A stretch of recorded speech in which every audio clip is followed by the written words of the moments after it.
आते हैं।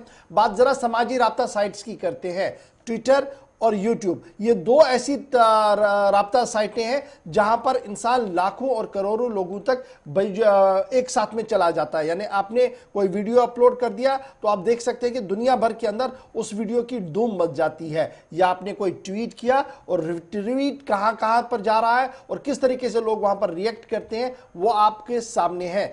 जम्मू कश्मीर से लेकर दिल्ली की सियासत तक आप जब नजर डालेंगे तो कई बार अवामी राब्ता साइटों पर नजला भी गिरा है, कदगने भी हुई हैं। लेकिन इस बार खबर जो है वो दो राब्ता साइटों से हम आपको बता रहे हैं, एक यूट्यूब की और एक ट्विटर की। खबर यह है कि ट्विटर के अंदर जो भारत की जो अहम तरीन रुकन थी उन्होंने इस्तीफा देने का फैसला ले लिया है और ट्विटर ने उनके इस्तीफे को मान लिया है। समाजी राब्ता साइट ट्विटर से यह खबर और यूट्यूब से यह खबर कि किसान गाने को हटाने का फैसला ले लिया है। महिमा कौल जो भारत के अंदर ट्विटर के लिए काम करती थी, बल्कि भारत के अंदर जो ट्विटर की पॉलिसीज भी थी उन पर वो नजर रखती थी, उनकी लगभग छुट्टी कर दी गई है। मार्च के महीने में उनकी आखिरी ड्यूटी होगी और उसकी बड़ी वजह यह भी है कि गुज़श्ता दिनों जिस तरीके से तहरीक को लेकर ट्विटर पर बातें चली हैं या जहां पर सरकार को काफी ज्यादा तनकीद का सामना रहा है तो काफी ज्यादा उन पर भी सवाल उठे हैं। एक तो ये, दूसरा ये कि यूट्यूब पर आपने देखा होगा पोर्टल से लेकर नेशनल चैनल्स तक कई चीजें ऐसे निकलकर सामने आई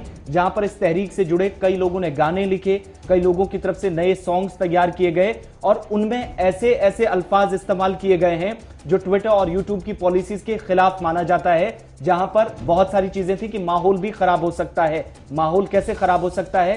कुछ ऐसे अल्फाज का इस्तेमाल इन गानों के बीच में, ऐसा म्यूजिक डाला गया जिससे भारत के अंदर ही सरकार की में बैठे लोग भी या नुमाइंदे भी शिकायत कर रहे थे कि इस तरह की चीजें नहीं होनी चाहिए थी। लेकिन ये अब 60-70 दिनों की इस तहरीक के बीच में समाजी राब्ता ट्विटर से ज्यादा यूट्यूब का इस्तेमाल किया गया है, जहां पर कई आर्टिस्ट आगे आए जिन्होंने इस तहरीक को दूसरा मोड़ देकर दूसरे रंग में पेश करने की कोशिश की। इन सब के बीच में जब गाने लिखे गए, जब लिरिक्स लिखी गई तो उनमें कुछ ऐसे काबिले एतराज मवाद भी माना जाता है जिसकी वजह से इस तहरीक के अंदर शामिल कुछ लोगों की तरफ से माहौल खराब करने की बातें भी सामने आई। लेकिन इन सब पर अब शिकंजा कसा है किसने?